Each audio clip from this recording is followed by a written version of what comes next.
Maraming salamat po kay Governor Matias Umali at saka sa kanyang pong may bahay kay Congresswoman Cherry Umali.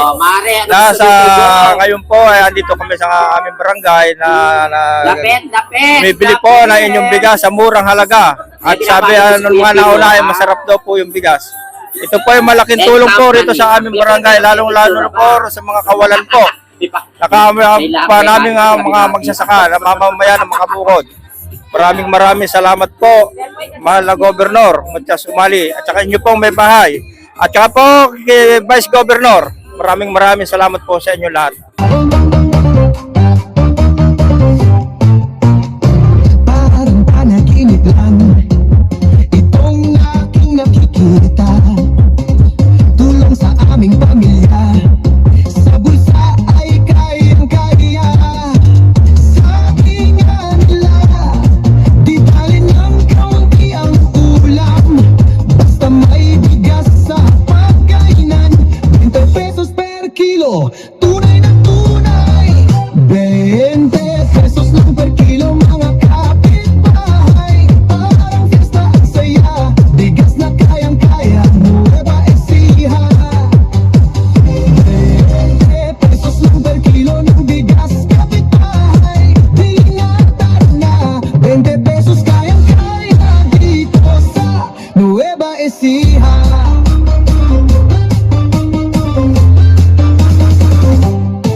Ito ang programa na tiyak makakatulong.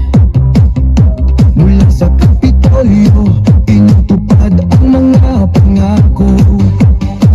Umayon sa hirap ng buhay, siguradong may ginhawa. 20 pesos pero kilo ng bigas, tunay na tunay. 20 pesos lang, 20 pesos pero kilo ng bigas. Dito sa Nueva Ecija, lahat ay nagsasaya sa 20 pesos per kilo ng bigas. Buhay ay giginhawa.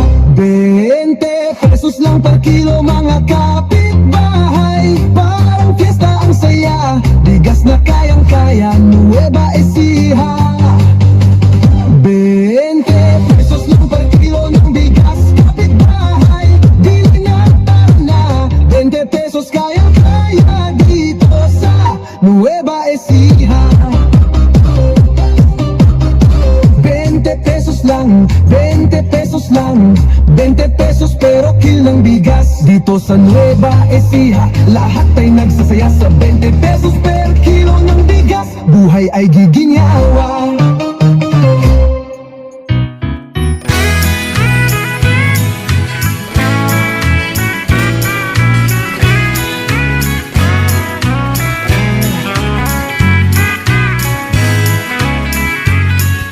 Sa pagsikat ng araw, ang ngiti natatanaw, pagpalabigas ay umaapaw. Para bang katiyakan, ramdam ang kasiyahan, pag may kanin na pagsasaluhan. Walang ibang nakagawa, san mang lupalop ng bansa, buong lalawig ay ramdam ang alaga. Abay walang nilampasan, lahat ng bahay nabigyan, kaya't kami ganadong magtanghalian. Kahit na walang ulam, sigmuray di kakalam, basta't may kanin wala ng kulang. Kanin lang ay ayos na, sold na sold ang pamilya, sa sobrang busog dumidighay pa. Yung mabigat ay gagaan kapag may tulong na ganyan, para bang panatag ang kinabukasan. Kahit ang buhay